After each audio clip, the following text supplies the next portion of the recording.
श्री शिवाय नमस्तुभ्यम। हर हर महादेव। गुरुजी द्वारा श्री जी निकुंज अजीजपुरा कोशिकला मथुरा में श्री गोपेश्वर गोपेश शिव महाप्राण कथा 3 नवंबर से शुरू हो गई है। ये 7 दिवसीय शिव महाप्राण कथा है जो कि 3 नवंबर से 9 नवंबर तक दोपहर में 2 बजे से 5 बजे तक आस्था चैनल यूट्यूब के माध्यम से देखी जा सकती है। आज की कथा में गुरु जी ने 5 विशेष उपायों की जानकारी दी है, जिसकी जानकारी आज से पहले शायद ही किसी कथा में दी हो। इस कथा में गुरुजी ने जो जो उपाय बताए हैं नए, वो देख लीजिए। 3 महादेव का नाम लेकर करने वाला नया उपाय बताया है। दूसरा उपाय है 12 बिंदी वाला नया सरकारी प्राप्ति के लिए, नौकरी प्राप्ति के लिए किया जाने वाला रंगेश्वर महादेव का नाम लेते हुए किया जाने वाला विशेष उपाय है। और तीसरा उपाय है बेलपत्र की डंडी का छोर पकड़कर करने वाला उपाय। इसके बाद गुरुजी ने बताया था बेलपत्र की दिशा बदलने वाला नया उपाय। ये सभी उपाय हम विस्तार से जानेंगे। उपाय कैसे करना है, कब करना है, पूरी जानकारी आपको इसी वीडियो के माध्यम से मिलने वाली है। 7 नवंबर 5वें दिन की कथा में गुरुजी ने 14 उपाय, पत्र, उपयोगी जानकारियां दी हैं। सभी की जानकारी आपको इसी वीडियो के माध्यम से मिलने वाली है। अगर किसी कारणवश आपने आज की ये कथा नहीं सुनी है तो पूरी कथा का रास्ता आपको एक छोटे से वीडियो से प्राप्त हो जाएगा। बढ़ते हैं आज की कथा की पहली जानकारी की ओर। शिव महाप्राण की कथा कहती है, कर्म की गति काटना है, दुख को काटना है, जीवन की परेशानियों को काटना है। तो जब आप 1 लोटा जल शिवलिंग पर अर्पित करेंगे तो दुख अपने आप कटता चला जाएगा। छींक आपको आएगी तो छींकना भी आपको ही है। उसी तरह जीवन में परेशानियां आपकी हैं तो 1 लोटा जल भी आपको ही चढ़ाना होगा। बढ़ते हैं आज की कथा की दूसरी जानकारी की ओर। कंस को मारने के लिए कृष्ण भगवान ने भगवान शंकर का स्मरण किया और देवादेव महादेव रंगेश्वर महादेव के रूप में प्रकट होकर सामने आ गए। बढ़ते हैं आज की कथा की तीसरी जानकारी की ओर।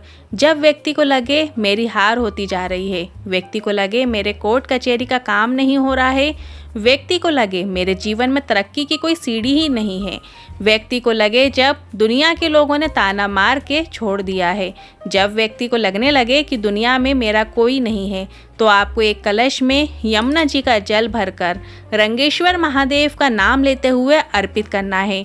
शिवलिंग पर आप जब जल अर्पित करेंगे तो रंगेश्वर महादेव का नाम लेते हुए अपने दिल की बात कहते हुए श्री शिवाय नमस्तुभ्यम मंत्र का स्मरण करते हुए वो जल शंकर भगवान के शिवलिंग पर अर्पित कर दीजिएगा। बाबा जरूर सुनता है। यदि आपके घर में यमुना जी का जल है, यमुना जल है, तो आप कुछ बूंदे यमुना जल की अपने जल कलश के अंदर डालकर रंगेश्वर महादेव का नाम लेते हुए शिवलिंग पर अर्पित कर सकते हैं। बढ़ते हैं आज की कथा की चौथी जानकारी की ओर। ब्रज में कई देवादेव महादेव के ऐसे मंदिर हैं जिसके अंदर भी अगर हम नहीं पहुँचे, मंदिर के दरवाजे तक भी हम ना पहुँचे, पर अगर हम उसे हृदय से भी स्मरण कर लेते हैं तो इतना मात्र कर देने से महादेव हम पर कृपा बरसा देते हैं। उनमें से एक है रंगेश्वर महादेव। बढ़ते हैं आज की कथा की 5वीं जानकारी की ओर। एक पत्र आया वैष्णवी गुप्ता जी का। मेरी शादी के बाद गर्भ ठहरा, बड़ी मुश्किल से गर्भ ठहरा, क्योंकि पहले भी 1-2 बार गर्भपात हो चुका था। इस बार गर्भ ठहरा तो डॉक्टर ने कहा बच्चे के सर में गांठ है, बच्चे की दोनों किडनी बेकार हैं, बच्चे के लीवर में सूजन है, बच्चा नॉर्मल नहीं होगा, बच्चा मंदबुद्धि और विकलांग होगा। और भी कई डॉक्टर को दिखाया, सभी डॉक्टर ने सेम बताया कि बच्चा हटाने को कह दिया। पर मेरी माँ ने कहा शिव पर भरोसा रख, शिवलिंग पर एक बेलपत्र चढ़ाकर रोज एक बेलपत्र को औषधि रूप में खाना शुरू कर, आचमन कर। और बाबा की कृपा से 9 महीने तक डॉक्टर वही कहते रहे, पर हमने बच्चे को जन्म दिया और बच्चे की जब जांच हुई तो डॉक्टर ने बताया बच्चा पूर्ण रूप से स्वस्थ है, कोई परेशानी नहीं है। उसी का आभार व्यक्त करने कथा पंडाल में आई हूँ। करते हैं आज की कथा की 6वीं जानकारी की ओर। गुरु जी ने चंदन की मूलता, जो भोलेनाथ पर चढ़ा हुआ होता है जो चंदन, उसकी मूलता बताते हुए बताया है कि उसका अंश मात्र भी है और उसे आप अगर अपने मस्तक पर लगाकर कहीं गए हैं तो आपका भी सम्मान होना तय है। मतलब जो हम शिवलिंग पर चंदन लगा देते हैं, उस चंदन का मात्र थोड़ा सा भाग हम अपने मस्तक पर लगा लेते हैं तो आपका सम्मान होना तय है। बहुत महत्व होता है चंदन का, पर आज के समय में चंदन की जगह अष्टगंध ने ले लिया है। मतलब ज़्यादातर लोग सब अष्टगंध का ही प्रयोग कर रहे हैं। चंदन वो होता है जिसे हम घिस कर इसके बाद उसका लेपन शिवलिंग पर लगाया जाता है, त्रिपुंड लगाया जाता है। बढ़ते हैं आज की कथा की 7वीं जानकारी की ओर। 2 चीज़ें आपको अपने स्मरण में रखना चाहिए। पहली, अपनी नम्रता मत जाने दो। दूसरा, अपने द्वार पे गाय और बहन बेटी खाली ना जाए। जरूरी नहीं कि आप बहन बेटियों को कपड़े दिलाओ, पर उनसे आनंद से आदर से बात करो, प्रसन्न होकर मिलो, मीठी वाणी से बात करो। बढ़ते हैं आज की कथा की 8वीं जानकारी की ओर। पूजा शर्मा जी पत्र लेकर आई। मेरी संतान नहीं थी। लोग अपशब्द कह देते थे, ताने दे देते थे। किसी को कहने पर मैंने पशुपतिनाथ व्रत किया और सफ़ेद आकड़ी की जड़ का प्रयोग किया और एक ही सोमवार निकला और मुझे उल्टियाँ होने लगी, पर डॉक्टर ने कह दिया मुझे कब्ज है। ऐसा करके 1 महीना निकला, दूसरा महीना निकला और तीसरा महीना जब जांच कराई तो डॉक्टर ने कहा आपके घर में संतान है। उसी का आभार व्यक्त करने कथा पंडाल में आई हूँ। बढ़ते हैं आज की कथा की 9वीं जानकारी की ओर। एक और पत्र आया। रेखा पाल जी लिखती हैं, 2019 से सरकारी नौकरी के लिए मेरा बेटा एग्ज़ाम दे रहा था, पर उसका चयन नहीं हुआ तो वो हार गया और बोला माँ अब मैं एग्ज़ाम नहीं दूंगा। मैंने कहा हार मत मानो, आखिरी बार एग्ज़ाम दो और एग्ज़ाम देने से पहले एक बेलपत्र की बीच वाली पत्ती में शहद लगाकर उस बेलपत्र को शिवलिंग पर चिपकाते हुए एग्ज़ाम देने चले जाओ। और बेटे ने ऐसा ही किया और दिल्ली केंद्रीय विद्यालय में उसका सिलेक्शन हो गया है, ऑफिसर के रूप में चयनित हो गया है। उसी का आभार व्यक्त करने कथा पंडाल में आई हूँ। बढ़ते हैं आज की कथा की 10वीं जानकारी की ओर। आज की कथा में गुरु जी ने बिल्कुल नए उपाय की जानकारी दी है। यह है एक नौकरी प्राप्ति उपाय। उपाय कैसे करना है अच्छे से समझ लीजिए। आपको इस उपाय को करने के लिए लाल चंदन ले लेना है। लाल चंदन मार्केट में मिल जाएगा, पूजा सामग्री की शॉप पे मिल जाएगा। लाल चंदन पिसा हुआ भी मिलता है और लाल चंदन की लकड़ी भी मिलती है, तो आप उसको घिस कर भी लाल चंदन बना सकते हैं। अब आप डंडी वाला भी लाल चंदन प्रयोग में ले सकते हैं और एक जो पिसा हुआ आता है वो भी आप लाल चंदन का प्रयोग कर सकते हैं। उस लाल चंदन को थोड़ा सा पानी मिलाकर आप लेपन तैयार कर लीजिए। फिर उस लाल चंदन की आपको जलाधारी में कहीं पे भी जहां आपको जगह मिल रही है वहां पर आपको 7 बिंदी बना देना है उस लाल चंदन से। इसके बाद जो बीच में मोटी लाइन होती है अशोक सुंदरी माता का स्थान है, वहां पर आपको पीले चंदन की 5 बिंदी लगा देना है।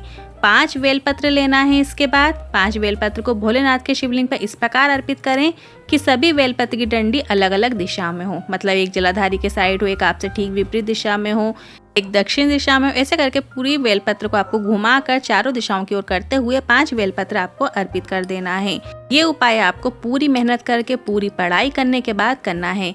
बेलपत्र चढ़ाने के बाद अपने दिल की बात महादेव से कीजिए और घर आ जाइए। आपको उस एग्ज़ाम में कार्य में सफलता ज़रूर प्राप्त होगी, ये निश्चितता है। जब भी आप एग्ज़ाम के लिए जाएं तब भी आप ये उपाय कर सकते हैं, और नहीं तो आप सोमवार के दिन या प्रदोष के दिन या शिवरात्रि के दिन भी इस उपाय को कर सकते हैं।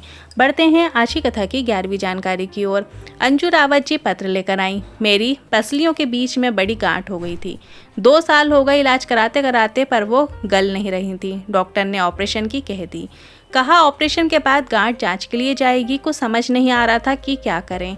फिर आपने कहा था बेलपत्र के जो पीछे का भाग होता है, मतलब जो डंडी होती है, उसका आखिरी भाग डंठल अशोक सुंदरी माता के स्थान पर अर्पित करके स्पर्श कराकर हाटकेश्वर महादेव का नाम लेकर अशोक सुंदरी माता के स्थान पर छुआकर फिर हम उसे चबाया जाए तो गांठ कैसी भी हो वो गल जाती है। तो मैंने ऐसा ही करना शुरू किया, बेलपत्र का आचमन करना शुरू किया। बाबा का यहाँ धन्यवाद करने आई हूँ। जो गांठ 2 वर्षों से थी, जो जा ही नहीं रही थी, वो मात्र 20 दिन के अंदर गल गई है। उसी का आभार व्यक्त करने कथा पंडाल में आई हूँ।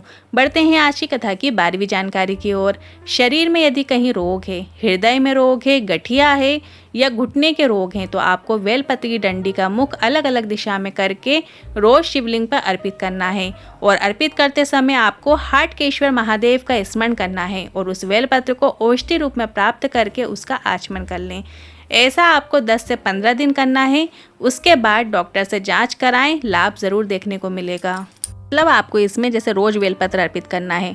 आज आपने जलाधारी की ओर करते हुए अर्पित कर दी, फिर अगले दिन आपको आपसे ठीक विपरीत दिशा की ओर अर्पित कर देना है, फिर अगले दिन आपको शिवलिंग के साइड करते हुए अर्पित कर देना है। इस तरीके से रोज आपको अलग अलग दिशा की ओर अर्पित करना है बेलपत्र।